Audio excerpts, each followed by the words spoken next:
Joe Leigh here for Seconds Out with Frank Warren after one of the best shows since lockdown. Talk me through first the main event, Daniel Dubois versus Snyders. What do you think of that? He was out there very, very early. Look, he's a strong, powerful man. He was in there with the guys with about 12 so days notice for the fight, and he did what he had to do, and he did it extremely well. That's TalkSport, sorry. He did it extremely well. So the bottom line of it is, it was a performance. It was good for him to having been out all this time since his first fight this year, to be out there and go and get the rust out of his system, which he's done. And it now sets the fight up for him and Joe Joyce, and we want to get that on.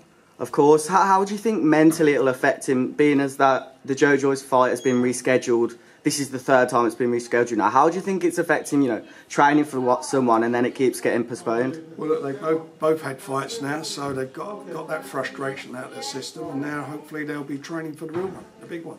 And how do you think Daniel would have benefited Tyson being here tonight? Do you think it would have given him a bit of, confidence, seeing as though the heavyweight champ's ringside? No, I think he did like the fact he was here, but I think it was more. I think Daniel's pretty professional and doesn't get fazed by things like he focuses what he's got to do in the ring. As he always keeps saying, actions speak louder than words, and they certainly spoke louder than words tonight. But he was obviously pleased that Tyson was here, and Tyson was here to support him, and that was great. And speaking of Tyson, is the Wilder 3 fight looking like December, or is it going to be next year? I don't know at the moment. We hope it's going to be in December. That's what everybody's moving towards and want to happen. Obviously, the situation with regarding that is that we've got to find hopefully that we get the bums allowed back on seats. We can get the people in there. We can have a live audience, because obviously that's very important to ensure that we make it a financial success. If not, we need a site fee from somewhere to get it on. So we're all working collectively to see how we can make that happen.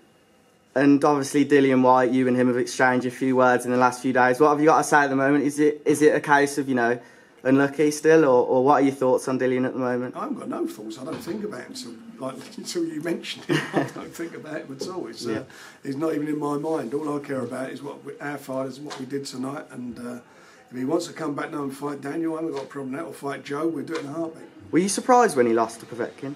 Sorry? Were you surprised when he lost to Povetkin?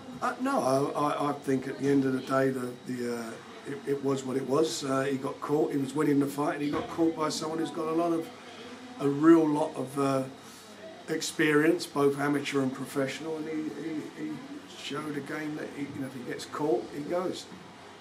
And moving on back to tonight, Sonny Edwards looked impressive. Do you think a world title shot next? I'd like to get something done for him this year if we can, and we'll work hard to make that happen. And really, I spoke to him afterwards. He wants to fight at flyweight. He's a flyweight. He's not some guy who can jump up a weight at the moment. But he did what he had to do. He boxed extremely well and got the rust out of his sister against a good opponent. And David Adler, who's also on the card tonight, looked fantastic. He says he wants one fight every month. He told me on Thursday. Would you look to put him out there, maybe getting on the Josh Taylor card? Well, we'll see what we're going to do. He'll be out again soon. We're going to keep him busy, but he's got a long way to go yet. He's a young man in a hurry, and it's my job to keep the reins on and let him off at the right moment. And he's just got to keep learning his trade. Brilliant. Thanks for your time, Frank. Thank you,